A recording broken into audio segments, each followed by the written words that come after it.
रात के लगभग 11:30 बज रहे थे जब मेरी बाइक उस सुनसान सड़क पर धीरे धीरे आगे बढ़ रही थी। चारों तरफ घना अंधेरा था, ना कोई दुकान ना कोई घर, बस दोनों ओर फैले खेत और बीच में टूटी फूटी सी सड़क। मैंने हेलमेट उतारकर सीट पर टांग दिया था। हवा अजीब तरह से ठंडी लग रही थी, जैसे रात जरूरत से ज्यादा गहरी हो चुकी हो। मोबाइल पर नेटवर्क बिल्कुल नहीं था। घर पहुंचने में अभी लगभग 25 मिनट का रास्ता बचा था। तभी मुझे कुछ ऐसा दिखा जिसने मेरी रफ्तार अपने आप कम कर दी। सड़क के किनारे थोड़ी दूरी पर एक लड़की खड़ी थी। सफेद सूट, खुले बाल, सिर झुका हुआ। पहली नजर में लगा कोई मदद के लिए खड़ी होगी। इस रास्ते पर कभी कभी गांव के लोग मिल जाते हैं। मैंने बाइक रोकी। इस वक्त यहां, मैंने मन ही मन सोचा।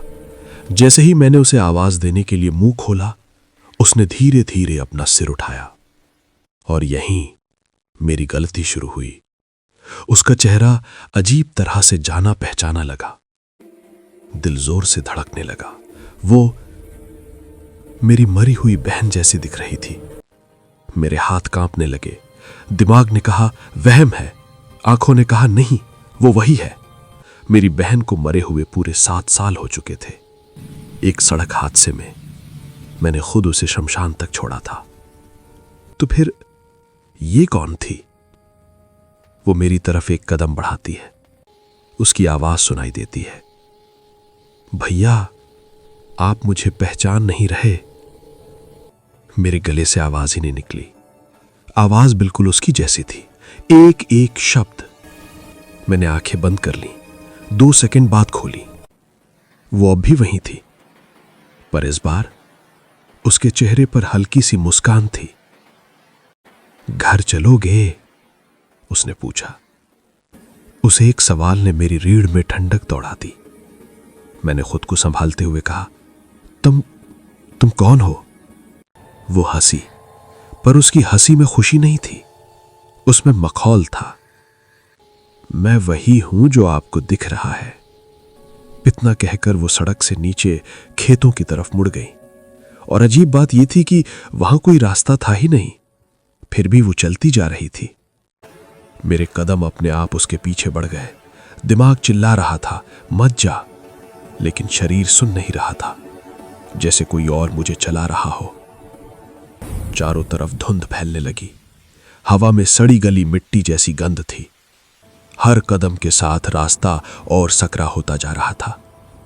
तभी उसने अचानक रुककर कहा, आप यहां पहले भी आए हो? मैं चौंक गया। कब? मैंने पूछा। वो धीरे धीरे मेरी तरफ घूमी।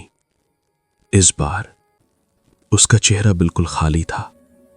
ना आंखें, न नाक, न मुंह, बस सफेद चमकता हुआ चेहरा। मैं पीछे हटने लगा, लेकिन मेरे पीछे अब कोई रास्ता नहीं था। वो आवाज अब बदल चुकी थी, भारी, गहरी, एक साथ कई आवाजें। हम छलावा हैं, हम वही दिखाते हैं जो तुम सबसे ज्यादा चाहते हो या जिससे सबसे ज्यादा डरते हो। मेरे दिमाग में पुरानी यादें दौड़ने लगी। बहन की मौत, गिल्ट, काश उस दिन मैं बाइक खुद चला रहा होता। वो सब वो जानती थी। अचानक चारों तरफ से आवाजें आने लगी। भैया मुझे बचा लेते, आपने मुझे अकेला छोड़ दिया। मैं कान बंद करने लगा, लेकिन आवाजें अंदर से आ रही थी। धुंध हटने लगी और मैं जिस जगह खड़ा था वो कोई खेत नहीं था। वो एक पुराना जला हुआ हादसे का स्थल था। टूटी हुई बाइक, खून के धब्बे और पास में जली हुई सड़क।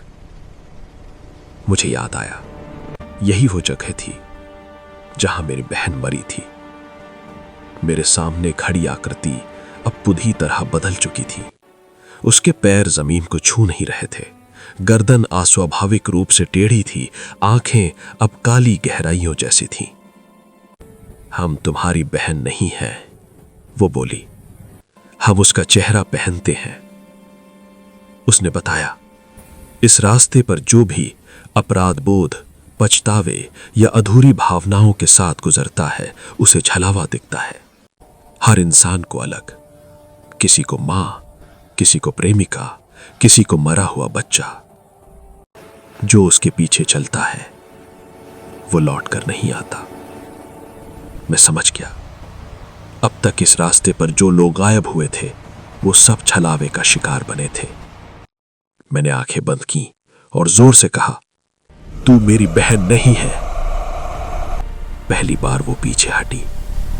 मैंने अपनी जेब से छोटा सा लॉकेट निकाला जिसमें बहन की फोटो थी। वो यहां नहीं है, मैंने कहा। धुंध चीखने लगी, आवाजें तेज हो गईं। झूठ, वो तुम्हारे साथ ही है। मैंने पूरी ताकत से चिल्लाया, वो मर चुकी है। अचानक सब शांत। धुंध छट गई। मैं सड़क पर अकेला खड़ा था। मेरी बाइक वहीं थी। घड़ी देखी, रात के 2:11 बज रहे थे। मैं आज भी जिंदा हूं, लेकिन कभी कभी मुझे लगता है कि शायद जिंदा रह जाना ही मेरी सजा है। हर बार जब मैं उस सड़क से गुजरता हूं, मैं जानबूझकर सामने नहीं देखता, क्योंकि मुझे पता है अगर देखा तो कोई न कोई जरूर खड़ा मिलेगा। कभी मेरी बहन वैसी ही मुस्कुराती हुई जैसे उस रात उसने बाइक पर बैठते वक्त मुस्कुराया था। कभी कोई ऐसा चेहरा जो मेरे अपने डर और पछतावे से बना होता है। अब मैं समझ चुका हूं कि वो असली नहीं होते, वो बस छलावा होते हैं। लेकिन सच्चाई ये है कि हर बार मैं खुद को रोक नहीं पाता हूं, क्योंकि जब वो बहन बनकर खड़ी होती है तो मेरा दिल ये भूल जाता है कि वो मर चुकी है। मुझे आज भी लगता है कि अगर एक बार और उसके पास चला गया तो शायद वो मुझसे नाराज ना हो। शायद वो कह दे, भैया अब सब ठीक है। और यही सोच हर बार मुझे उस सड़क पर वापस ले जाती है, क्योंकि छलावा सिर्फ आंखों को नहीं बहकाता, वो इंसान के सबसे कमजोर हिस्से को छूता है। और डर इस बात का नहीं है कि अगली बार मुझे फिर कोई दिखेगा। डर इस बात का है कि अगली बार मैं जानबूझकर ना रुक जाऊं। ये कहानी यहीं खत्म होती है, लेकिन डार्क वॉइस कभी चुप नहीं होती।